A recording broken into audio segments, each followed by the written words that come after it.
Hello friend, आपका स्वागत है आपके ऑनलाइन शिक्षण यूट्यूब चैनल पर। दोस्तों, आज हम स्टूडेंट हम आपको बता दें, जो आज पेपर कराने वाले हैं यूपीएससी का, इसमें बहुत सारे पहले तो मन नहीं था कि इसको हम लोग सॉल्व कराएं, क्योंकि बहुत ज़्यादा क्वेश्चन में कॉन्ट्राडिक्शन है जो कि कंफर्म नहीं किया जा सकता कि कौन सा क्वेश्चन इस पे सही होगा, मतलब क्वेश्चन का आंसर कौन सा सही होगा।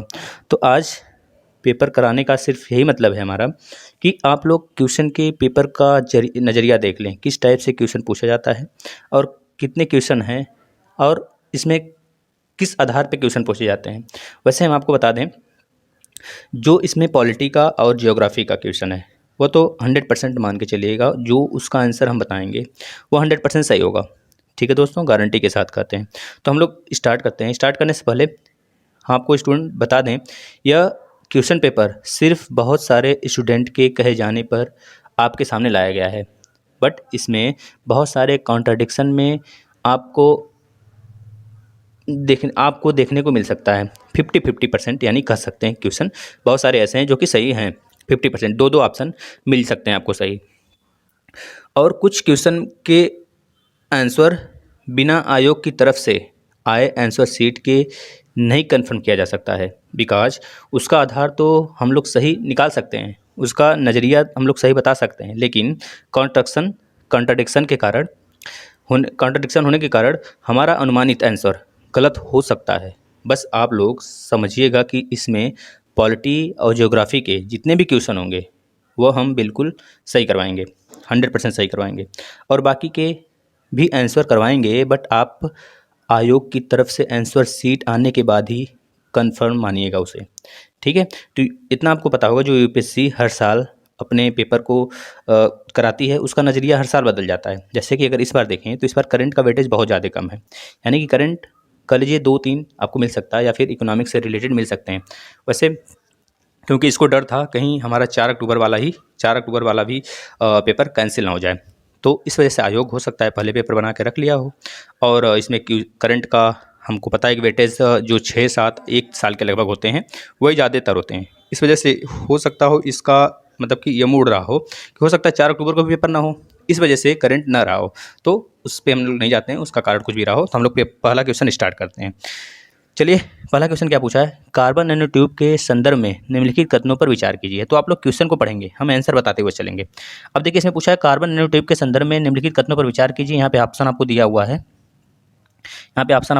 1, 2, 3, 4। आप इसको अगर पूरे को पढ़ेंगे तो आपको जो सही आएगा दोस्तों आंसर ना, तो उसमें जो सही आएगा आपका आंसर कौन सा हो जाएगा सही वाला, अगर देखा जाए तो क्वेश्चन नंबर डी। यह जो उपयुक्त कथनों में से सही आंसर कौन सा होगा, डी हो जाएगा।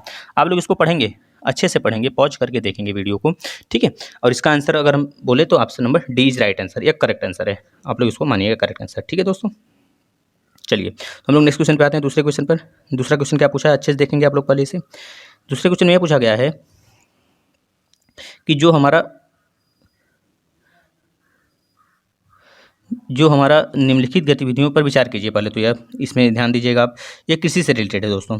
खेत में फसल पर पीड़ानाशी छिड़कना, ये पहला हो गया। दूसरा ऑप्शन इसमें दिया हुआ है कि सक्रिय ज्वालामुखी के मुखों की निरीक्षण करना, मतलब कि जो आपका कह लीजिए ड्रोन है, ड्रोन सिस्टम है, इसमें ड्रोन की बात किया गया। ड्रोन से क्या क्या हम लोग कर सकते हैं इसके बारे में यहाँ पे बताना है आपको। तो क्या क्या हो सकता है, तो इसका आंसर आप लगा देंगे 1, 2, 3, मतलब कि इसका आंसर हो जाएगा 1, 3। हमारे हिसाब से दोस्तों इसका तो 1, 3 होना चाहिए, 1 और 3, क्योंकि जो यहाँ पे ज्वालामुखी वाला सिस्टम दिया हुआ है ये हमको गलत लग रहा है। तो यहाँ पे 1 और 3 और 1, 2, 3 इन दोनों में 50-50 आप मान के चलेंगे कि कुछ भी हो सकता है दोनों में से, ठीक है ना। चलिए, अब लोग नेक्स्ट चलते हैं।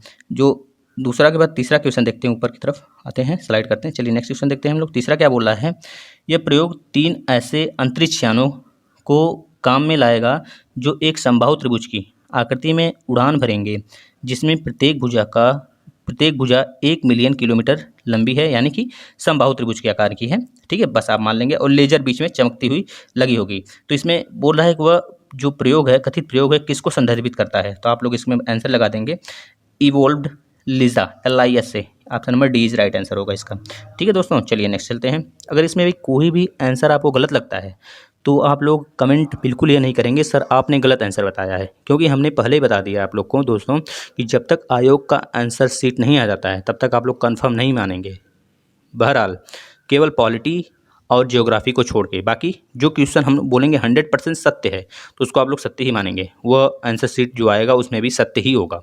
ठीक है, चलिए हम लोग नेक्स्ट क्वेश्चन देख लेते हैं। इसमें चौथा क्वेश्चन ये बोला है, निम्नलिखित कथनों पर विचार कीजिए।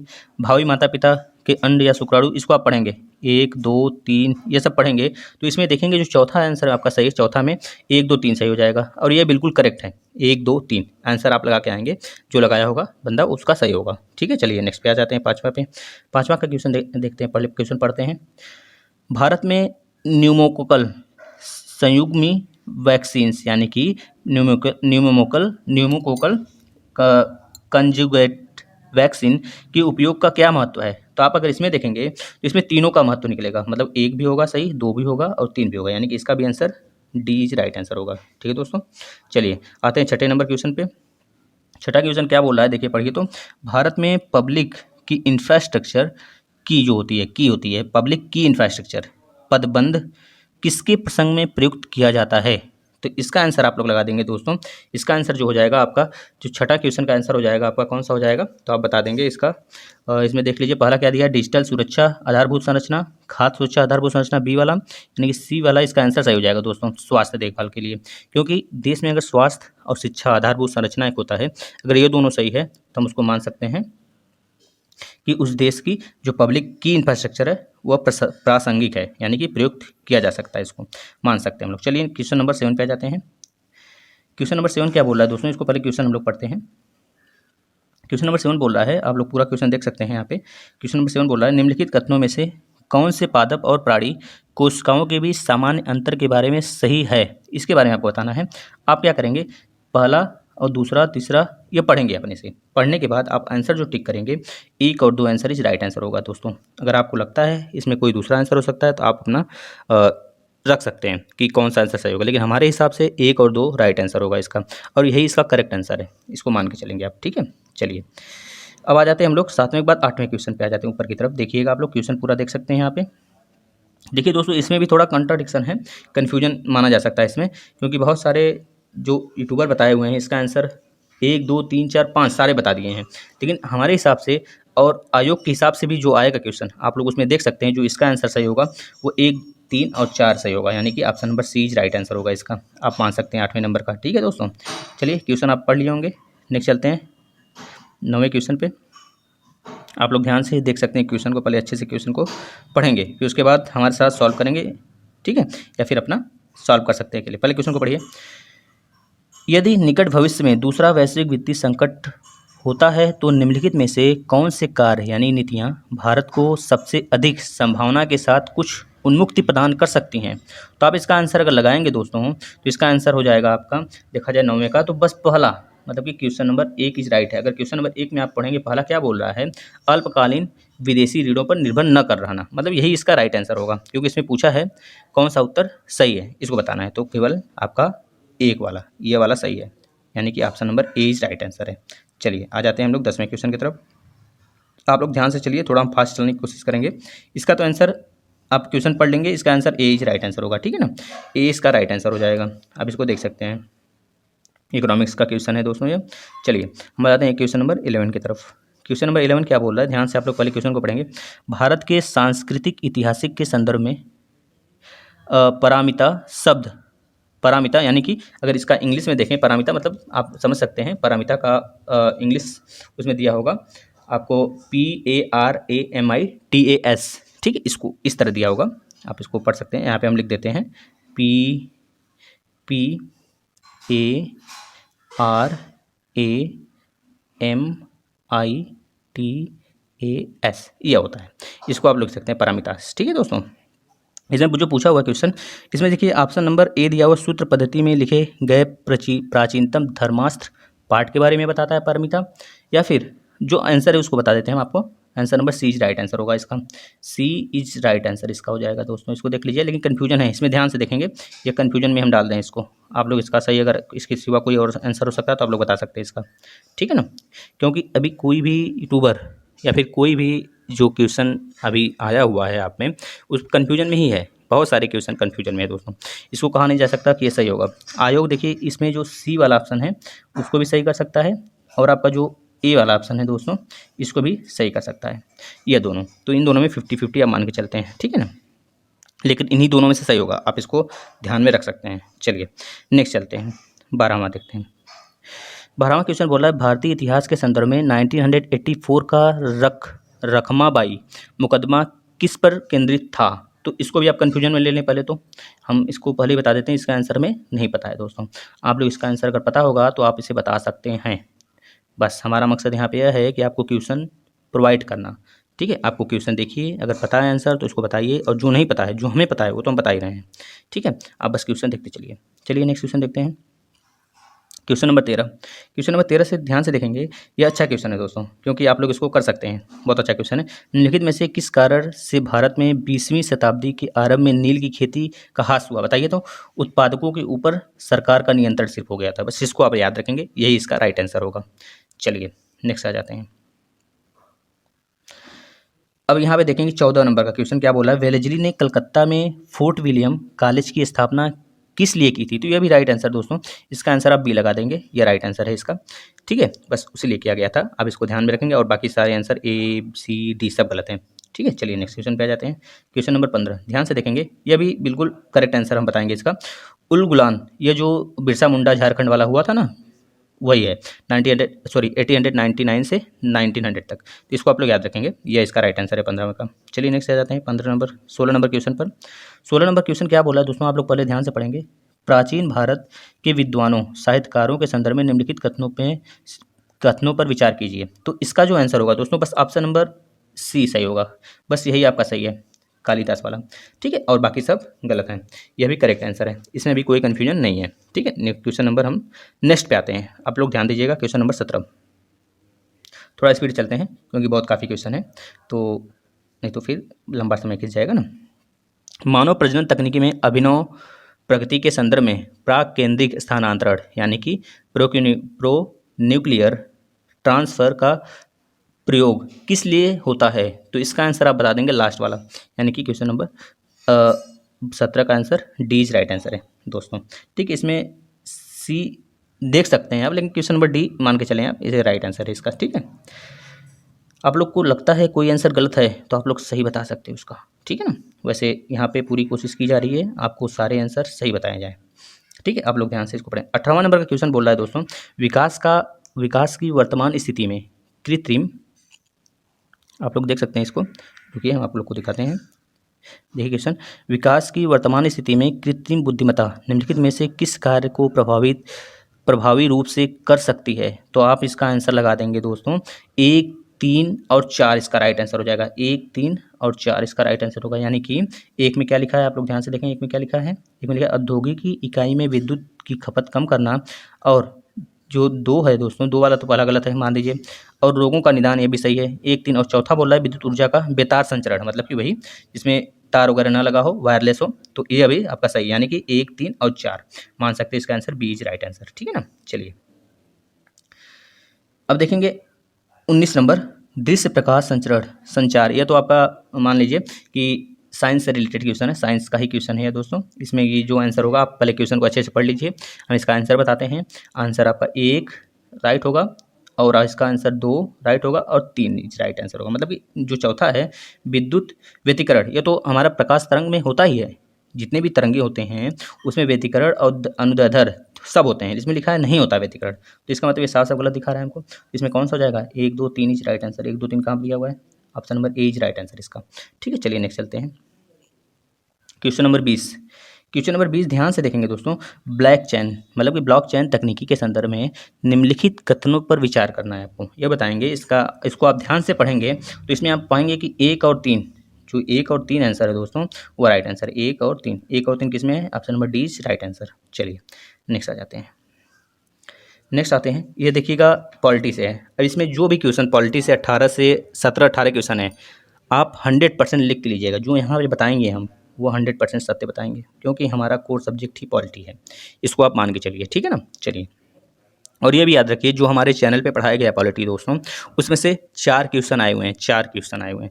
4 क्वेश्चन का मतलब कि 8 नंबर आपका कन्फर्म हो गया हमारे चैनल से यूपीएससी का। इतना ध्यान से, अगर आप लोग अभी भी नहीं तैयारी करना चाहते हैं अभी से ही, तो आप लोग लग जाइए, क्योंकि अभी पॉलिटी की क्लास स्टार्ट ही हुए हैं।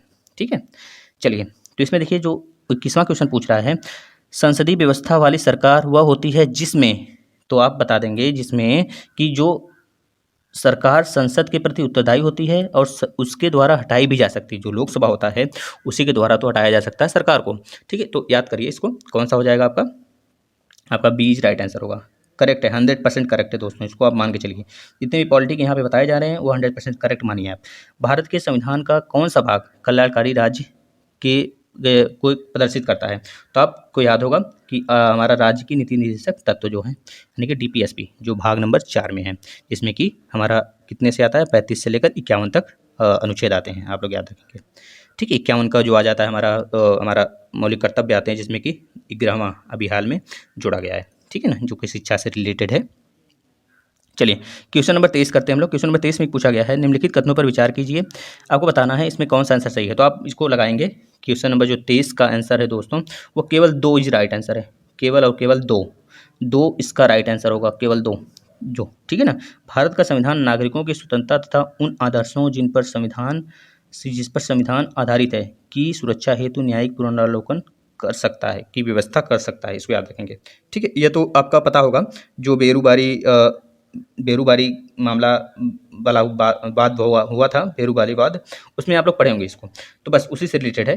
तो इसका आंसर 2 इज राइट आंसर होगा। चलिए नेक्स्ट क्वेश्चन पे आ जाते हैं, क्वेश्चन नंबर 24।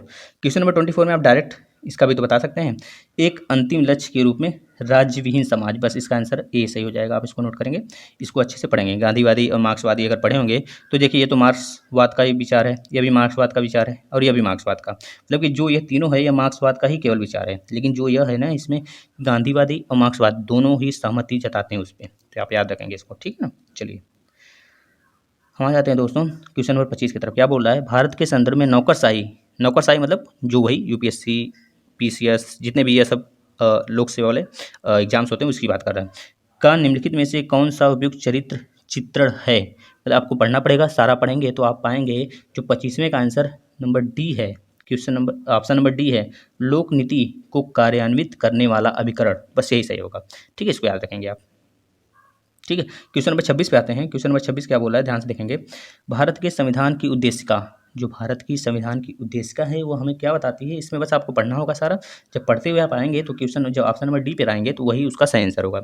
संविधान का भाग है किंतु उसके अन्य भागों से स्वतंत्र होकर उसका कोई विधिक प्रभाव नहीं है, इसको याद रखेंगे दोस्तों। ठीक है ना, चलिए यही इसका करेक्ट आंसर है। आगे पीसीएस वाला भी एग्जाम लगा हुआ है, इसको अगर आप लोग सही से सॉल्व कर लेते हैं तो समझ लीजिएगा इसमें से भी बहुत सारे आंसर आपको फंस सकते हैं, है ना। चलिए दोस्तों, इसमें तो हम आपको बता नहीं सकते, ये वाला क्वेश्चन थोड़ा सा इसमें ये क्वेश्चन थोड़ा सा कंट्राडिक्शन है, इसमें देख सकते हैं आप लोग। ठीक है, चलिए देखिए, पहले क्वेश्चन पढ़िए। तो स्वर्ण ट्रांस निर्देश करता है, तो इसमें विश्व बैंक की ऋण व्यवस्था यह भी हो सकती है, लेकिन जो हमारे हिसाब से क्वेश्चन का आंसर है वो आईएमएफ द्वारा इसके सदस्यों को प्रदत्त एक साख प्रणाली है। मतलब कि अगर आपको ऋण चाहिए होगा तो आप जितना ऋण लेंगे वहाँ से, आईएमएफ से, इंटरनेशनल मॉनेटरी फंड से, जिसका हेडक्वार्टर वाशिंगटन डीसी में, अगर वहाँ से कोई भी ऋण लेते हैं आप, तो उस ऋण के बदले आपको उतना सोना भी वहाँ पे गिरवी रखना होगा। तो यह चीज़ हमारी समझ से आईएमएफ ही होना चाहिए। इसका आंसर आप लोग मैच कर सकते हैं, गलत होने पर आप बता सकते हैं हमें। ठीक है ना, चलिए क्वेश्चन नंबर 28, इसमें तो सारे लोग बता देंगे इसको, बहुत ईजी क्वेश्चन पूछ लिया गया है आयोग द्वारा। ठीक है, देखिए इसको क्या बोला गया, भारत के संविधान के भाग 4 में अंतर्विष्ट प्रावधानों के संदर्भ में निम्नलिखित कथनों में से कौन से सही हैं? तो 28 का जो सही आंसर होगा हमारा 2 और 3, मतलब कि जो 2 होगा दोस्तों, 2 और 3 ये सही होगा, यानी कि 2 और 3 किस में है, देखें तो डी में होगा शायद, हाँ डी में है। तो ऑप्शन नंबर डी जो है इसका करेक्ट आंसर है दोस्तों, आप डी लगाएंगे, आगे बढ़ेंगे ना। चलिए क्वेश्चन नंबर 29 पे आ जाते हैं। निम्नलिखित कथनों पर विचार कीजिए, तो इसमें तो आप 50-50 मान के चलेंगे, क्योंकि अगर इसमें देखिए यह क्वेश्चन बहुत ज़्यादा कॉन्ट्राडिक्शन वाला है, इसमें बहुत ज़्यादा कन्फ्यूजन है कि कितने बहुत सारे लोग इसमें ए जो लगाए हैं उनका भी सही माना जा सकता है, और न तो ए और न तो 2, क्योंकि आपको पता है दोस्तों जो इसमें यह वाला बोला जा रहा है ऑप्शन 1 जो बोला जा रहा है इसमें, 28 में 29 में ऑप्शन ए जो बोला जा रहा है, इसमें बोला जा रहा है कि जो मतदान करने का योग्यता होती है, मतलब कि अगर आप 18 साल के हो जाते हैं तब भी आप मतलब कि एमपी बनने के लिए उठ सकते हैं, एमपी बनने के लिए चुनाव लड़ सकते हैं, ठीक है ना। लेकिन ऐसा तो होता है क्या, एमपी बनने की जो एज होती है मेंबर ऑफ पार्लियामेंट, मतलब लोकसभा राज्यसभा में जब आप जाते हैं तो मैक्स मिनिमम एज 25 साल होती है, लेकिन वोटिंग राइट नहीं हमारा कितना होता है, वोटिंग राइट वोट करने का राइट 18 साल होता है, जो कि कौन 21 से 28 किया था 61वें संविधान संशोधन द्वारा। इसको आप लोग याद रखना है, जो कि हमारा राजीव गांधी के समय हुआ था। तो आप लोग इसको याद रखेंगे, इसमें ऑप्शन ए भी सही हो सकता है। लेकिन अगर इसे देखा जाए केवल इस हिसाब से देखा जाए कि ये गलत कब होगा, तो क्योंकि इसमें वोटिंग राइट के समय से ही दे दिया है, तो हमारा तो वोटिंग राइट के समय से हम लोग तो कर नहीं सकते, एमपी बनने के लिए उठ नहीं सकते, यानी कि उठेंगे कब, जब हमारा 25 साल हो जाएगा तब तो इसमें देखिए, इसको अगर समझ के किया जाए तो इसका आंसर हमारे हिसाब से जो होना चाहिए दोस्तों, इसका आंसर जो होना चाहिए न तो 1 और न ही 2 होना चाहिए, तो और लेकिन 1 भी हो सकता है इसका आंसर, क्योंकि अब आयोग द्वारा आंसर शीट आने के बाद ही ये जज किया जाएगा कौन सा है, तो आप इसको 50-50 मान के चलेंगे, ठीक है ना, 50-50। हमारे हिसाब से जो अगर पॉलिटी के टीचर हैं जो वह जो लगाएंगे आंसर इसका, वह लगाएंगे option number D is right answer हो, ठीक है दोस्तों। चलिए आगे जाते हैं क्वेश्चन नंबर 30 की तरफ, इसको देखते हैं। बताइएगा, निम्नलिखित कथनों पर विचार कीजिए। तो इसमें आप लगाएंगे जो 30 वाला नंबर है, 30 क्वेश्चन में ये आप केवल 1 और 3 लगाएंगे। कौन सा दोस्तों, 1 और 3 इज राइट आंसर, 1 और 3 इसका सही आंसर होगा। जो दूसरा है, भारत का संविधान 1 वर्ष में संसद के 3 सत्रों का प्रावधान करता है, किंतु सभी 3 सत्रों का चलाया जाना अनिवार्य नहीं है। ये तो सही नहीं है दोस्तों, है ना, ये सही नहीं है, क्योंकि 1 वर्ष में उसमें कुछ लिखा ही नहीं हमारे भारत के संविधान में ऐसा कुछ कि हमारा जो संसद है 3 सत्रों के लिए प्रावधान करता है, ऐसा कुछ नहीं लिखा है। हमारा राष्ट्रपति मिनिमम 2 कर सकता है, वो भी कहीं भी कर सकता है, अगर राष्ट्रीय भवन में नहीं करता है, लोकसभा राज्यसभा में नहीं करता है, तो फिर कहीं भी कोई भवन लेकर कर सकता है। तो ऐसी स्थिति में ये हमारा 2 गलत हो जाता है, केवल 1 और 3 इज राइट आंसर होगा इसका। चलिए आ जाते हैं 31 की तरफ। क्वेश्चन नंबर 31 क्या बोल रहा है, पहले पढ़िए। निम्नलिखित कथनों पर विचार कीजिए। तो आप इसको अच्छे से पढ़ेंगे, थोड़ा बड़ा क्वेश्चन है, आप पढ़ेंगे, हम इसका आंसर बताते हैं आपको। आंसर इस केवल 2 और 4 इसका आंसर होगा, यानी कि ऑप्शन नंबर बी राइट हो जाएगा, ठीक है ना। इसको आप लोग पढ़ेंगे अच्छे से। चलिए क्वेश्चन नंबर हम नेक्स्ट पे आते हैं, क्वेश्चन नंबर 32 पे आते हैं।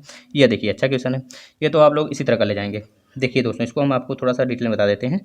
राज्यसभा की लोकसभा के समान शक्तियाँ किस क्षेत्र में हैं। अब देखिए यहाँ पे नई अखिल भारतीय सेवाएं गठित करने का विषय, तो इस पे तो हमारा राज्यसभा जो होता है वो भारी पड़ जाता है, मतलब कि राज्यसभा का पावर इसमें ज़्यादा होता है लोकसभा से, ठीक है ना। और संविधान संशोधन, इसको थोड़ा सा होल्ड करते हैं हम लोग। इसमें देखिए सरकार को हटाए जाने के विषय में केवल लोकसभा ही डिसाइड करता है, हटना है कि नहीं हटना है, तो यहाँ पे लोकसभा का पावर ज़्यादा हो गया राज्यसभा से, ठीक है। और कटौती प्रस्ताव प्रस्तुत करने के विषय में यहाँ पे भी लोकसभा का ज़्यादा हो गया पावर राज्यसभा से, यानी कि जो हमारा संविधान संशोधन हो गया, बिल हो गया कोई भी, वो दोनों राज्यों से सहमति पर ही पारित होता है, यानी कि दोनों का समान अधिकार होगा, ठीक है दोस्तों। चलिए ये तो अलग बात है कि पार्लियामेंट में जिसका बहुमत होगा वो बिल पारित हो जाती है मैक्सिमम, ठीक है, लेकिन यहाँ पे पावर दोनों को सेम दिया गया है, तो option number B right answer हो जाएगा इसका। चलिए क्वेश्चन नंबर 31 पे आते हैं हम लोग। संसद सदस्य स्थानीय क्षेत्र विकास योजना पीलेट्स के अंतर्गत निधियों के संदर्भ में निम्नलिखित कथनों में से कौन से सही हैं। यानी क्वेश्चन नंबर 30 का जो आंसर होगा दोस्तों, इसको आप पूरा पढ़ेंगे तो पाएंगे जो क्वेश्चन नंबर इसका 1, 2 और 4 है वो सारे सही हैं, ठीक है ना। इसको आप मान के चलिए, इसका 1, 2 और 4 मतलब कि जो तीसरा वाला बस है ये गलत होगा, और बाकी 1, 3 और 4, 1, 2 और 4 ये सही होंगे, बस तीसरा वाला गलत होगा, ठीक है दोस्तों। चलिए नेक्स्ट आते हैं क्वेश्चन नंबर 34। यह तो कह लीजिए हलवा वाला क्वेश्चन पूछ लिया गया है आयोग द्वारा, लेकिन थोड़ा सा हम लोग इसको कर सकते हैं, कह लीजिए कि बिल्कुल इजी क्वेश्चन था। अब देखिए जो हमारे जो अधिकार हैं, जो हमारे मौलिक अधिकार है, उसमें आपका समानता का अधिकार है, स्वतंत्रता का अधिकार है, शोषण के विरुद्ध अधिकार है, ठीक है, और आपका किसी भी आपको किसी भी देवी देवताओं को मानने का अधिकार, मतलब ये सब उसमें दिया गया है। छः हमारे मौलिक अधिकार उसमें दिए गए हैं। 7वां जो था संपत्ति का अधिकार, उसे 44वें संशोधन 1978 द्वारा हटा दिया गया है, जिसको 300 क अनुच्छेद में रख दिया गया है, इसको आप मानते हैं। लेकिन इसमें जो आंसर होगा दोस्तों, अगर करेक्ट देखा जाए तो इसका आंसर समता का अधिकार, जो ऑप्शन नंबर डी है, इसका आंसर हो जाएगा, ठीक है, 34 का।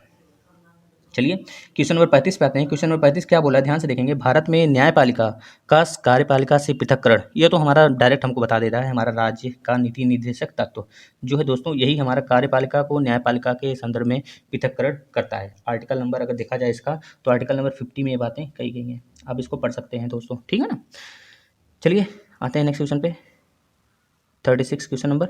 अब इसमें भी आपको, यह भी इजी क्वेश्चन मानिए आप, क्योंकि इसमें भी ज़्यादा यह हार्ड ज़्यादा क्वेश्चन नहीं, यह कर लेगा कोई बच्चा अगर थोड़ा सा पॉलिटी पढ़ा होगा तो। चलिए, वित्त मंत्री संसद में बजट प्रस्तुत करते हुए उसके साथ अन्य प्रलेख भी प्रस्तुत करते हैं जिनमें बृहद आर्थिक रूपरेखा विवरण यानी कि भी सम्मिलित होता है। इसका आंसर अगर देखा जाए तो हम लोग इसमें कौन सा हो जाएगा, option number D is right answer होगा। जो इसमें 110, ये 110 आर्टिकल 110 है दोस्तों, इसमें हमारा मनी बिल की बात किया गया है, ठीक है, इसके बाद रखेंगे।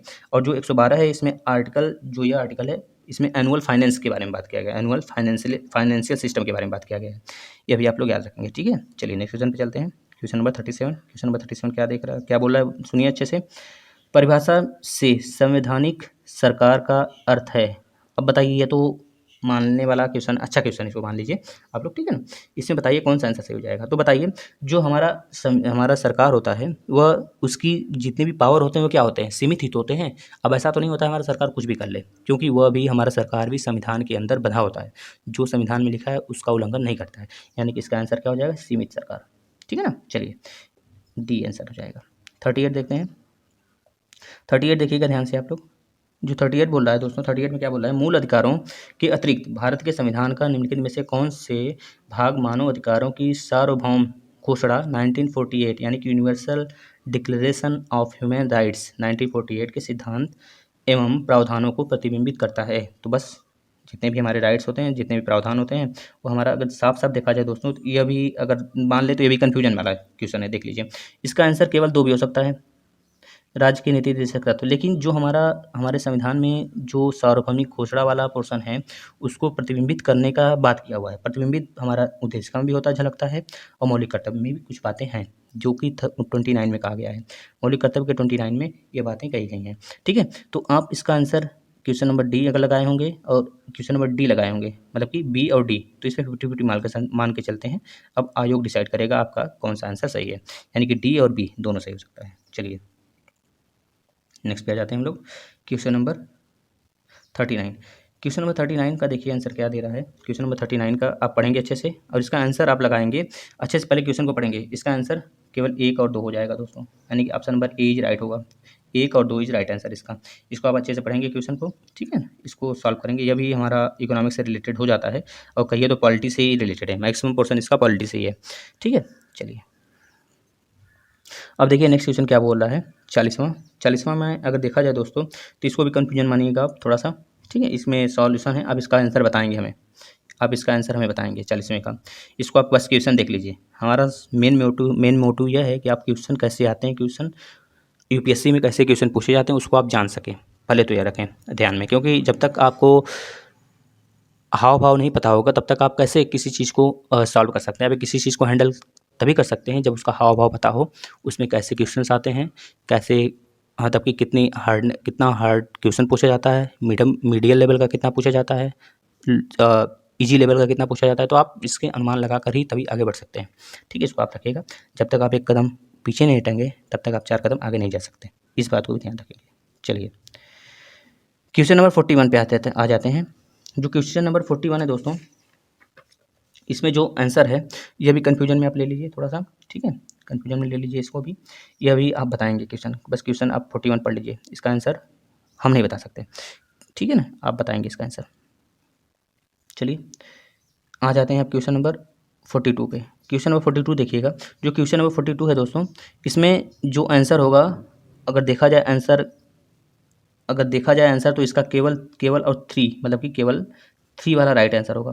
लेकिन इसमें अगर देखें तो मैक्सिमम इसमें आ जाता है आपका 2 नहीं दोस्तों, 1 वाला पोर्शन, यह भी राइट हो सकता है। 1 और 3, तो 1 और 3 अगर नहीं दिया है आपके ऑप्शन में तो आप लगा सकते हैं 3, ऐसा भी कुछ इसमें देखिए दिया है, नहीं दिया है 1 और 3 ऑप्शन में। तो आप अगर लगाना ही चाहते हैं तो option number C right answer इसका हो जाएगा, option number C right answer C, ठीक है ना। चलिए लेकिन इसमें आप कन्फ्यूजन ले सकते हैं, इसका भी आंसर बता सकते हैं, हम पूरा श्योर नहीं है इसके लिए कि यही इसका सी सही है, ठीक है ना। चलिए अब आ जाते हैं नेक्स्ट क्वेश्चन नंबर 43 पर। क्वेश्चन नंबर 43 क्या कहता है, ध्यान से देखेंगे। इसमें भी 50-50% मान के चलिए, जो आपका ए है और बी है, ए और बी, इसमें 50-50 चांस है कि कौन सा सही होगा। तो हमारे हिसाब से जो क्वेश्चन है, जो टिक हुआ है हमारे हिसाब से, वो question number B right answer होगा। भारत में के वस्त्र उद्योग एवं मशीनों का बड़ी संख्या में प्रवेश हुआ था, यह भी सही हो सकता है, यह भी सही हो सकता है। लेकिन अगर देखा जाए पूरा क्लियरली कौन सा सही है, तो हमारे हिसाब से तो बी होना चाहिए दोस्तों। अब आप लगा सकते हैं इसमें जो आंसर है इसका 43 का 44 का क्वेश्चन नंबर 44 देखते हैं। क्वेश्चन नंबर 44 क्या बोला है, भारत के इतिहास में निम्नलिखित घटनाओं पर विचार कीजिए। तो ये तो बिल्कुल करेक्ट आंसर बताएंगे आपको। Question number C is right answer है। पहले आपका दूसरा वाला हुआ था महेंद्र वर्मन वाला, ठीक है। फिर इसके बाद आपका हुआ था चौथा वाला गोपाल द्वारा पाल वंश राजवंश वाला। इसके बाद आपका हुआ था 1, फिर उसके बाद 3 आया था लास्ट में सबसे, ठीक है ना। ये क्रमवार है, अगर आप पढ़े होंगे हिस्ट्री का, मिडिवल हिस्ट्री, ठीक, एंशियंट हिस्ट्री और आपका मॉडर्न हिस्ट्री, इस सब का एक क्रम अगर आप जानते होंगे तो इसको कर ले जाएंगे। अब अगर आपको हिस्ट्री भी पढ़ना है तो आप चैनल पर रहें, बिल्कुल मैम द्वारा बिल्कुल बेसिक से हिस्ट्री की क्लास लिया जा रहा है, आप लोग उसे देखें, ठीक है दोस्तों। देखेंगे तभी जाके कुछ कहानी आगे बढ़ सकती है। चलिए क्वेश्चन नंबर 45 पे आ जाते हैं। क्वेश्चन नंबर 45 जो बोल रहा है यह भी आपका किससे रिलेटेड है, बोल दीजिए इसे, यह भी आपका इकोनॉमिक्स से रिलेटेड है दोस्तों। हर्षकालीन नहीं, यह भी हिस्ट्री से है क्या, देख लेते हैं इसको। निम्नलिखित में से कौन सा उपवाक्य उत्तर हर्षकालीन स्रोतों में प्रायः उल्लेखित हुंडी, हाँ ये भी इकोनॉमिक्स कर लीजिए, हिस्ट्री से रिलेटेड है, लेकिन उन लोग का इकोनॉमिक सिस्टम कैसा था उस पर आधारित है। इसका ऑप्शन नंबर विनिमय सूत्र, विनिमय वाला सही हो जाएगा, ठीक है, विनिमय सूत्र हो जाएगा 45 का। चलिए नेक्स्ट क्वेश्चन पे आ जाते हैं 46 पर। क्वेश्चन नंबर 46, क्वेश्चन नंबर 46 इसका भी आंसर हम नहीं बता सकते दोस्तों, साफ साफ दोस्तों, क्योंकि कोई आपसे कुछ कोई चीज़ छुपाने वाली बात ही नहीं है। जब नहीं आ रहा है तो नहीं आ रहा है मुझे, हमने इसके बारे में सर्च भी किया लेकिन हमें आंसर इसका नहीं मिला। जब नहीं मिला तो हम आपको गलत नहीं बता सकते इसका आंसर, आप लोग सर्च करेंगे। अगर अगर हम बता भी दें इसका आंसर तो आंसर हम लगाएंगे, जो लगाएंगे दोस्तों 1 और 3 लगाएंगे, 1 और 3 लगाएंगे इसका आंसर, ठीक है ना। और बाकी आपके ऊपर है, ये हम नहीं कर रहे हैं कि इसका आंसर 1 और 3 ही होगा। आप लोग इसको देखेंगे और तब जाके फाइनली डिसीजन लेंगे, ठीक है ना। क्योंकि क्वेश्चन ज़्यादा करने से मतलब नहीं है, क्वेश्चन वही करें जब जो हमें सिलेक्शन दिला दें। अगर 20 क्वेश्चन कर रहे हैं तो अच्छे से करें 20 क्वेश्चन, ठीक है ना बस। चलिए इसमें जो 47 क्वेश्चन है ये तो बहुत ईजी क्वेश्चन है, इसको हम बताएंगे आपको। गांधी इरविन समझौते में निम्नलिखित में से क्या सम्मिलित था, क्या सम्मिलित था, यानी कि क्या सम्मिलित था, जो सम्मिलित था दोस्तों 1, 2 और 4 वाला, 1, 2 और 4, ठीक है, ये वाला नहीं था, ठीक है, इसको याद रखेंगे। चलिए हम आ जाते हैं नेक्स्ट क्वेश्चन की तरफ। क्वेश्चन नंबर 48, अस्पृश्यता, अस्पृश्यता के लोगों को लक्षित कर प्रथम मासिक पत्र विटाल विध्वंसक किसके द्वारा प्रकाशित किया जाता है। अब याद रखेंगे गोपाल बाबा वलंगकर, ठीक है, इसको ये करेक्ट आंसर है, ठीक है। चलिए नेक्स्ट आ जाते हैं, इसको ध्यान से देखेंगे तो इसमें देखेंगे भारत के इतिहास के संदर्भ में कुल्यवाप, कुल्यवाप तथा द्रोड़वाप शब्द का निर्दिष्ट करता है, किसको निर्दिष्ट करता है 49, तो आप बता देंगे। आप पहला जो आंसर आपका है भूमाप, यही है इसका सही आंसर, करेक्ट आंसर है दोस्तों, 100% करेक्ट आंसर है। चलिए अब हम लोग नेक्स्ट क्वेश्चन पे चलते हैं। क्वेश्चन नंबर 50, निम्नलिखित में से किस शासक ने अपनी प्रजा को इस अभिलेख के माध्यम से परामर्श दिया। तो बस ये भी तो पढ़ेंगे आप कई बार, अगर अशोक का देखेंगे पीरियड 261 वाला जो कलिंग वाली लड़ाई हुई थी, तो उसके बाद यह अभिलेख दिया जाता है अशोक द्वारा, तो इसका आंसर ये हो जाएगा, इसको आप याद रखेंगे। चलिए आ जाता है नेक्स्ट क्वेश्चन 51 का। 51 में जो बोला जा रहा है दोस्तों आप ध्यान से सुनेंगे, कृषि में फर्टिगेशन, कृषि में जो फर्टिगेशन के क्या लाभ हैं, तो इसको कृषि वाला बंदा कर सकता है, अच्छे से कर सकता है। और वैसे अगर हम यहाँ पे आंसर बता दें, जो करेक्ट आंसर है वो 1 है और 3 है और 4 है, ठीक है। रॉक वाले रॉक फॉस्फेट तो होता ही नहीं है, कभी नहीं होता, इसको आप काट दीजिए। देखिए 1, 3, 4 किसमें, option number C is right answer इसका हो जाएगा। चलिए क्वेश्चन नंबर 52 पे आ जाते हैं। क्वेश्चन नंबर 52 क्या बोला है, ध्यान से आप लोग देखेंगे इसे। क्वेश्चन नंबर 52, निम्नलिखित खनिजों पर विचार कीजिए। अब देखिए बेंटोनाइट, क्रोमाइट, कायनाइट, सिलिमेट, इसमें बोलने को बोल रहा है कि जो मेजर प्रमुख खनिज हैं भारत में कौन से पाए जाते हैं आधिकारिक रूप से, कौन से मेजर नामित होते हैं, नामित खनिज कौन से हैं। तो आप इसका आंसर लगा देंगे 2 और 3 और 4, ठीक है ना, 2, 3, 4 इज राइट आंसर दोस्तों इसका। चलिए नेक्स्ट क्वेश्चन पे आ जाते हैं। क्वेश्चन नंबर 53, महासागर की औसत तापमान यानी कि ओशियन मीन टेम्परेचर OMT के संदर्भ में निम्नलिखित में से कौन से कथन सही हैं। तो इसमें कौन से कथन सही हैं आपको क्या लगता है, बताइए। तो इसका आंसर हम करेक्ट बताने वाले हैं आपको, 100% करेक्ट बताएंगे। ऑप्शन नंबर 1 और 2 दोनों करेक्ट आंसर हैं, इसको याद रखेंगे आप लोग। चलिए नेक्स्ट क्वेश्चन पे आ जाते हैं। भारत में रासायनिक उर्वरकों के संदर्भ में निम्नलिखित कथनों में से विचार कीजिए। तो आप इस पर विचार करेंगे तो पाएंगे जो क्वेश्चन नंबर 2 है दोस्तों, मतलब कि ऑप्शन नंबर 2 है जो अमोनिया जो यूरिया बनाने में काम आता है वह प्राकृतिक गैस से उत्पन्न होता है। तो बस वही उसका करेक्ट आंसर है, यानी कि केवल और केवल 2 इस करेक्ट आंसर। चलिए आ जाते हैं 55। क्वेश्चन नंबर 55 क्या बोल रहा है, भारत के मरु राष्ट्रीय उद्यान के संदर्भ में निम्नलिखित में से कौन से कथन सही हैं। तो आप इसका आंसर बता देंगे दोस्तों 1, 2 और 3, मतलब कि जो डी वाला आंसर है वो हमारा सही आंसर है, मतलब कि सारे, 1 भी सही, 2 भी सही, 3 भी सही, सारे सही हैं दोस्तों। इसको आप बताएंगे। ग्रेट इंडियन बस्टर्ड आप पढ़े होंगे, जो हमारा राजस्थान वाला इलाका है उधर की तरफ की बात कर रहा है। चलिए नेक्स्ट आ जाते हैं। सियाचिन हिमनद कहाँ स्थित है? सियाचिन हिमनद, इसका आंसर बता देंगे। अभी तो हाल का ये न्यूज है, देखिए करंट का क्वेश्चन है। ये आपका गिलगिट, जो गिलगिट है गिलगिट के उत्तर में पड़ जाता है। ये आपका अक्साई चीन है, अक्साई चीन के बाद आपका गिलगिट पड़ता है, गिलगिट के उत्तर में यहाँ पे पड़ जाता है आपका सियाचिन ग्लेशियर, हिमनद पड़ता है। ठीक है, सियाचिन के जो अक्साई चीन है दोस्तों उसके वेस्ट में पड़ता है। ठीक है, सियाचिन हिमनद जो होता है ना, सियाचिन हिमनद है जो वो अक्साई चीन के पश्चिम में पड़ता है, यहाँ पूरब दिया है, तो यह वाला आंसर तो गलत हो जाएगा, यानी कि option number C is right answer होगा इसका। ठीक है ना, इसको याद रखेंगे आप। चलिए 57 देखते हैं, क्वेश्चन नंबर 57 क्या बोल रहा है। 57, भारत के इतिहास के संदर्भ में निम्नलिखित युग्मों पर विचार कीजिए।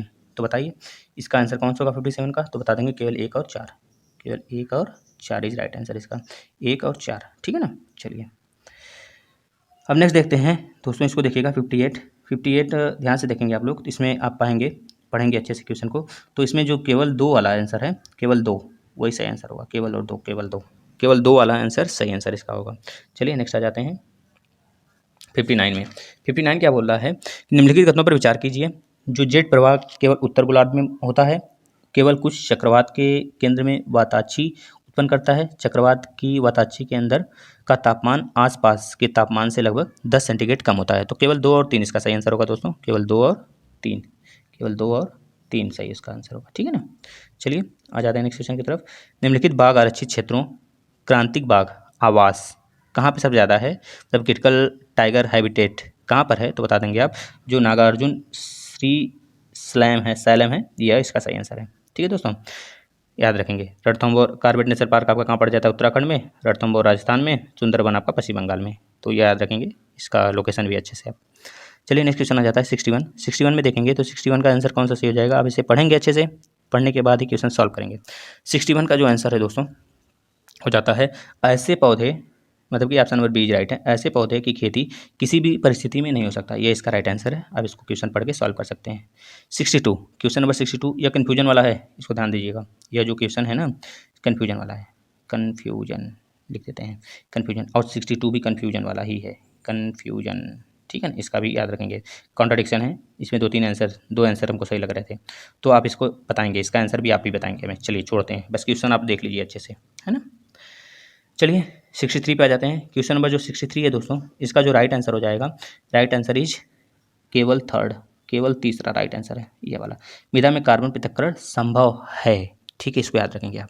चलिए हम लोग नेक्स्ट पे आ जाते हैं, क्वेश्चन नंबर 64 की तरफ।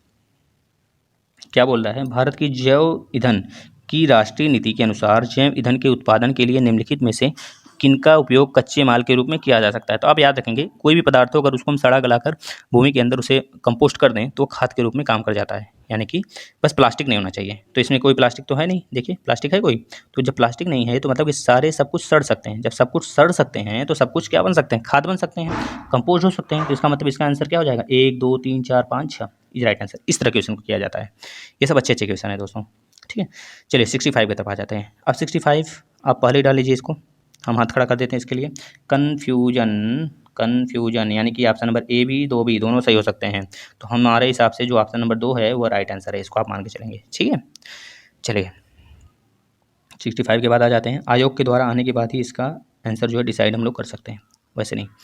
चलिए क्वेश्चन नंबर 66 में देखते हैं दोस्तों, जो हमारा 66 है वो उसका 1, 2, 3 सब सही है, यह भी सही है, ये भी सही है, ये भी सही है। अब इसको सॉल्व करेंगे। खरीफ, रबी, जायद, ये फसल पढ़े होंगे आप, उसी से बस ये रिलेटेड है। ठीक है ना, मतलब इसमें तीनों के तीनों आंसर सही है हमारे 66। चलिए 67 पे आ जाते हैं।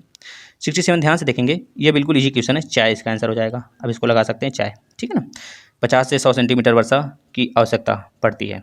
ठीक है ना, इसको देखिएगा दोस्तों, चाय इसके हमारे हिसाब से चाय होना चाहिए इसमें, क्योंकि उसका जो जड़ होता है हमेशा गीला होना चाहिए, मतलब कि वहाँ पे बिल्कुल पानी भी नहीं जमा होना चाहिए, ऐसा कि नहीं कि वहाँ पे बाढ़ रहे पूरा, मतलब कि हल्का फुल्का गीला रहना चाहिए हमेशा। जैसे धान में होता है ना 100% वहाँ पानी होती है, हमेशा भरा होता है, उसी तरह चाय में भी होता है। चलिए 68 क्वेश्चन नंबर 68 की बात करते हैं तो क्या बोला है 68 में, सौर जल पंपों के संदर्भ में निम्नलिखित कथनों पर विचार कीजिए। यानी कि पहला दे रहा है जो सही है, सौर ऊर्जा का प्रयोग पृष्ठीय पंपों को चलाने के लिए किया जाता है, और दूसरा दे रहा है सौर ऊर्जा का प्रयोग अपकेंद्रीय पंपों को चलाने के लिए किया जाता है, बल्कि मतलब बशर्ते पिस्टन का उसमें यूज ना हो। मतलब कि आंसर इसका क्या हो जाएगा, बस ऑप्शन नंबर इसका 1 और 2 यानी कि दोनों राइट है। इसमें पिस्टन की बात नहीं कर रहा है, पिस्टन नहीं चलेगा, यानी कि 1 और 2 इज राइट आंसर इसका हो जाएगा। ठीक है ना। चलिए 69 क्वेश्चन की तरफ आ जाते हैं। 69 क्या बोला है, भारत में गन्ने की खेती में वर्तमान प्रवृत्तियों के संदर्भ में निम्नलिखित कथनों पर विचार कीजिए। तो इसका अगर आप देखेंगे आंसर, इसको पढ़ेंगे चारों ऑप्शन पढ़ने के बाद आप जो अनुमान लगाएंगे, मेरे अनुमान से इसका आंसर जो होगा दोस्तों कन्फ्यूजन वाला, पहले तो इसको मान लीजिए कन्फ्यूजन वाला है। ठीक है, कन्फ्यूजन वाला पहले हाथ खड़ा कर देते हैं, कन्फ्यूजन वाला, यानी कि इसका अगर हम देखें अपने हिसाब से लगाएं दोस्तों, तो इसका आंसर बस ये हमारा दूसरा वाला, यानी कि दूसरा वाला तो सही होगा। अब देखिए दूसरा किस में आ रहा है, इसमें भी आ रहा है, इसमें भी आ रहा है, मतलब कि ए भी सही हो सकता है आपका और डी भी सही हो सकता है, इसको मान के चलिए। यानी कि यह कन्फ्यूजन है, आयोग द्वारा आने के बाद ही आंसर सीट को हम इसको क्लियर कर सकते हैं। चलिए नेक्स्ट चलते हैं, बस आप क्वेश्चन देखते रहिए, क्वेश्चन किस टाइप से पूछा गया है। बहुत सारे ऐसे क्वेश्चन हैं दोस्तों जो कि आप पढ़े हैं, आप जानते भी हैं, लेकिन बस क्लैरिटी नहीं है, इस वजह से नहीं कर पाते हैं बच्चे। चलिए नेक्स्ट क्वेश्चन देखते हैं। 70, भारत के संदर्भ में निम्नलिखित में से किस पद्धति को पारंगित मतलब परितंत्रित अनुकूलित कृषि माना जाता है। तो आप इसका आंसर 1 2 3 4 सारे लगा देंगे। ठीक है, इसका आंसर 1 2 3 4 सब हो जाएगा। ठीक है, चलिए नेक्स्ट क्वेश्चन पे आ जाते हैं। Question number 71। 71 में देखते हैं, भारत में निम्नलिखित में से किन्हें कृषि में सार्वजनिक निवेश माना जा सकता है। तो सार्वजनिक निवेश किसे माना जा सकता है, तो आप बताएंगे। जो हमारा 71 का जो आंसर है दोस्तों, वो 2 3 और 6 हो जाएगा। 2 3 और 6, इसको आप पढ़ेंगे क्वेश्चन को अच्छे से, तो इसमें 2 3 और 6 इज राइट आंसर होगा और बाकी गलत होंगे। चलिए 72 की बात कर लेते हैं। 72 में क्या बोला गया है, भारत के फर्म के ब्याज व्याप्ति अनुपात पद का क्या महत्व है, क्या महत्व है इसके बारे में बताना है। तो इसका आंसर केवल 1 और 2 सही हो जाएगा, 1 और 2, यानी कि option number A is right answer. ठीक है दोस्तों, चलिए नेक्स्ट क्वेश्चन पे आ जाते हैं। 73 हाल के बीते दिनों में निम्नलिखित में से कौन से कारक नीतियां भारत में चावल के मूल्य को प्रभावित कर रही थी 73 में। तो आप बता देंगे, जो 73 का आंसर हो जाएगा 1 2, 1 भी हो जाएगा, मतलब न्यूनतम एमएसपी। ठीक है, न्यूनतम समर्थन मूल्य। ठीक है, मिनिमम सपोर्ट प्राइस। ठीक है, इसको याद रखेंगे आप, मिनिमम सपोर्ट प्राइस। और 1 तो सही है, और अगर देखा जाए इसका आंसर 2 भी सही है, सरकार द्वारा व्यापार करना। और जो इसका देखा जाए तीसरा गलत है, भंडारण वाला गलत है, उपभोक्त सहकारी मतलब कि सब्सिडीज़। तो इसका आंसर कौन सा हो जाएगा, 1 2 4 किसमें है, option number A is right answer हो जाएगा इसका। चलिए 74 में आ जाते हैं। 74 क्या बोला है, निम्नलिखित कथनों पर विचार कीजिए। जब 74 आप पढ़ेंगे अच्छे से, तो 74 का आपको आंसर मिलेगा दोस्तों कन्फ्यूजन वाला, अभी जब तक कि आपका आयोग से सीट नहीं जाता है। तो आप बताएंगे कन्फ्यूजन वाला है सर, इसमें आप सर बताइए तो कौन सा इसका आंसर हो सकता है आपके अनुसार। तो हम बताएंगे हमारे अनुसार 1 2 और 3 हो सकता है दोस्तों, 1 2 3 हो सकता है, लेकिन इसमें केवल और केवल 1 2 भी हो सकता है। ठीक है, इस वजह से दोनों कन्फ्यूजन बना हुआ है। तो आप याद रखेंगे ये, हमारे हिसाब से तो 1 2 3 होगा, लेकिन आयोग इसको भी टिक कर सकता है थोड़ा सा कन्फ्यूजन होने के कारण। तो आप याद रखेंगे इसका, ये बिल्कुल करंट का टॉपिक है। ठीक है ना, इसको याद रखेंगे। चलिए तो थोड़ी से मिस्टेक के कारण क्वेश्चन गलत हो जाते हैं दोस्तों। चलिए 75 पे आ जाते हैं। क्वेश्चन नंबर 75 क्या बोल रहा है 75, तो याद रखेंगे आप 75 जो बोल रहा है, इसमें G20 के सदस्य के बारे में बोल रहा है, तो इसका आंसर सी हो जाएगा। ठीक है ना, G20 के सदस्य के बारे में बोल रहा है। चलिए नेक्स्ट आ जाता है 76, किसान क्रेडिट के बारे में बोल रहा है, तो इसके बारे में आप पढ़ेंगे अच्छे से और आपको मिलेगा क्वेश्चन नंबर जो हमारा इसमें राइट है, एक राइट है और 3 राइट है और 4 राइट है, यानी कि कौन सा इसका आंसर हो जाएगा 1 3 4, option number B is right answer हो जाएगा, ऑप्शन नंबर बी दोस्तों। ठीक है ना, option number B is right answer हो जाएगा। चलिए नेक्स्ट क्वेश्चन पे आ जाते हैं 77 दोस्तों। इसके बाद अगर आपको सी सेट का भी चाहिए होगा तो आप बताएंगे तभी हम सी सेट का करवाएंगे, नहीं तो फिर लोड मत लीजिएगा आप लोग। ठीक है, इसको करिए, सी सेट तो बहुत ईजी आता है, आप कर सकते हैं इसी तरह। अब क्वेश्चन नंबर 77 बोल रहा है, निम्नलिखित कथनों पर विचार कीजिए। अब आप तीनों ऑप्शन पढ़ेंगे, ऑप्शन ए पढ़ेंगे, ऑप्शन बी पढ़ेंगे, ऑप्शन सी पढ़ेंगे। तीनों पढ़ने के बाद आप जो आपका परिणाम निकल कर आएगा उसको आप बताएंगे 1 और 2 इज राइट आंसर आएगा। ठीक है, 1 और 2 राइट आंसर होगा इसका। ठीक है दोस्तों, चलिए हम लोग आ जाते हैं 78 क्वेश्चन पर। ये तो मोस्ट इंपॉर्टेंट कर लीजिए, इसका पूरा हम लोग अच्छे से इस समय पढ़ रहे हैं चैनल पर। अगर आप लोग देखें तो बिल्कुल मैप के माध्यम से आपको जियोग्राफी पढ़ाई जा रही है।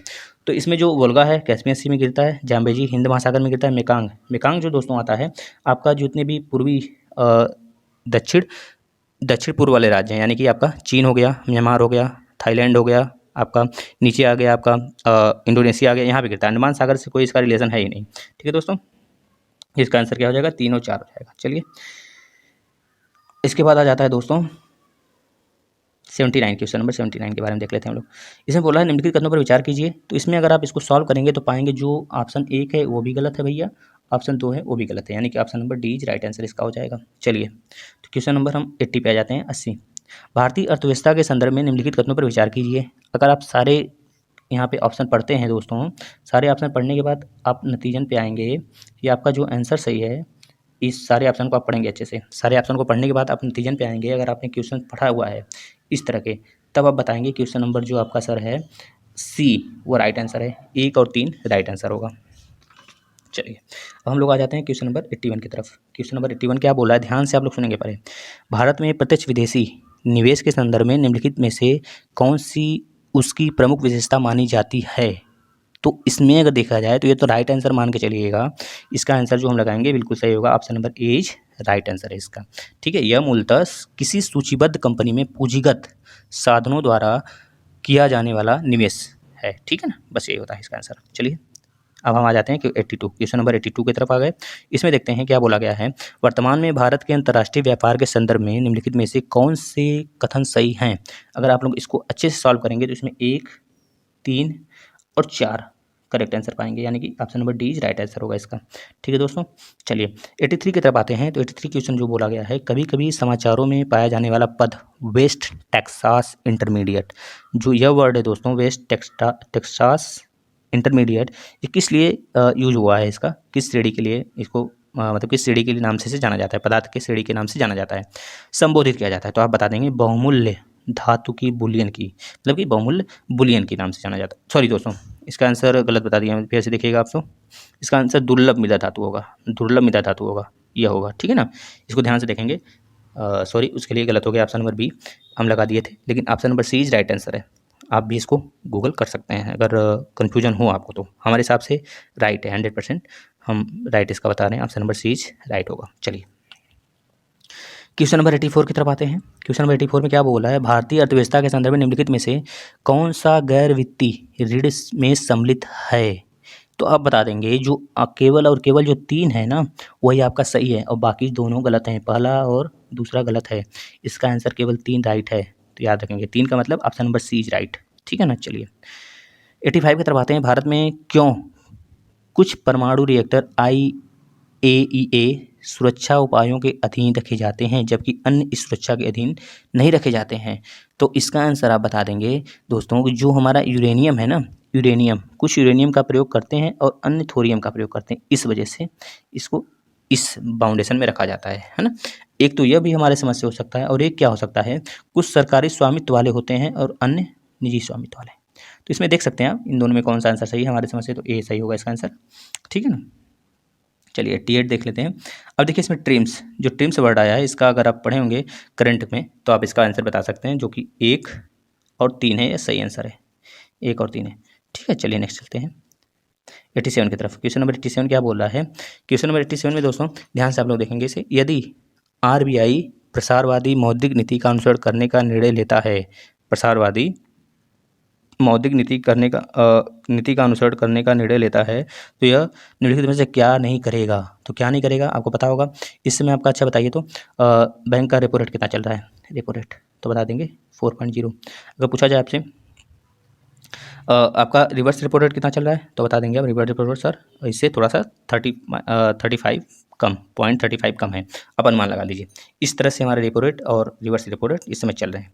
ठीक है दोस्तों, तो आप इसको अनुमान लगा के अपना सॉल्व कर सकते हैं। बताइए इसमें क्या नहीं हो सकता है, केवल ये 2 नहीं, मतलब कि क्या नहीं करेगा, तो बस यही नहीं करेगा, अब आगे तो करेगा ही, अपना जो उसकी मौद्रिक नीति है उसको संतुलित बनाने के लिए वह दोनों करेगा, वैधानिक तरलता अनुपात को भी घटाकर उसे अनुकूलित करना चाहेगा, या फिर बैंक दर जो रेपो रेट है, रिवर्स रेपो रेट है, उसको बदल सकता है। लेकिन जो सीमांत स्थायी सुविधा दर को बढ़ाने वाला सिस्टम यहाँ पे बोल रहा है वो गलत हो जाएगा, यानी कि केवल और केवल ऑप्शन नंबर बी, मतलब कि 2 इस राइट आंसर इसका होगा। ध्यान से सुनेंगे, यह नकारात्मक वाला क्वेश्चन है, इसमें गलतियाँ ज़्यादा होने की चांस होती हैं। अब देखिए 88, क्वेश्चन नंबर 88 में क्या बोल रहा है दोस्तों, इसको पहले ध्यान से पढ़िए आप लोग। 1991 के आर्थिक उदारीकरण के बाद की भारतीय अर्थव्यवस्था के संबंध में निम्नलिखित कथनों पर विचार कीजिए। आप इसको अगर पूरा का पूरा क्वेश्चन पढ़ेंगे तो जो इसमें आंसर पाएंगे आप 88 का, तो आप बताएंगे इसमें जो सही है सर वो केवल 3 और 4 सही है, केवल और केवल 3 और 4 सही है, ठीक है ना। इसमें 3 भी सही हो सकता है केवल, तो इसको आप भी कन्फ्यूजन डाल लीजिए। तो हमारे समस्या का देखा जाए तो हम जो करेक्ट किए हुए हैं इसका आंसर बी करेक्ट किए हुए हैं, आप लोग ध्यान देंगे 3 और 4 किए हुए हैं, और यही सही माना जा सकता है कि 90% यही सही होगा हमारा, ठीक है। 10% आ जाता है दूसरे पे, तो आप इसको याद रखेंगे। अब आयोग से आंसर शीट आएगा तो चेक किया जाएगा। चलिए बस आप लोग क्वेश्चन के बारे में देखते रहिए, क्वेश्चन किस टाइप से पूछता है। अब इसमें देखते हैं दोस्तों, निम्नलिखित पर विचार कीजिए।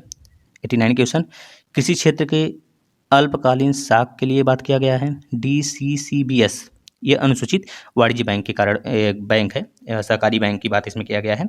और जो दूसरा है DCCB का एक सबसे प्रमुख कार्य प्राथमिक कृषि साख समितियों की निधि उपलब्ध कराना है। तो इसमें केवल और केवल 2 सही है, केवल और केवल 2, यानी कि ऑप्शन नंबर बी राइट है, यह सही है, ये गलत है, ठीक है ना। चलिए क्वेश्चन नंबर 90 की तरफ आते हैं दोस्तों। तो इसमें आप पूरा अच्छे से इस क्वेश्चन को पढ़ेंगे तो इसमें भारत सरकार की साइबर बीमा के बारे में बात कर रहा है। तो इसमें जो नीति होती है, हानियाँ होती हैं, भरपाई होती हैं, उसके बारे में बात कर रहा है। तो आप इसको पढ़ेंगे जब अच्छे से, तो इसमें जो 90 में आप पाएंगे, तो पहले तो इसको आप नोट कर लीजिए, यहाँ पे कन्फ्यूजन वाला है, कन्फ्यूजन, चलिए कन्फ्यूजन वाला है, इसको नोट करिए आप। और इसमें जो हमारे समझ से जो आंसर होना चाहिए ऑप्शन नंबर 3 होना चाहिए।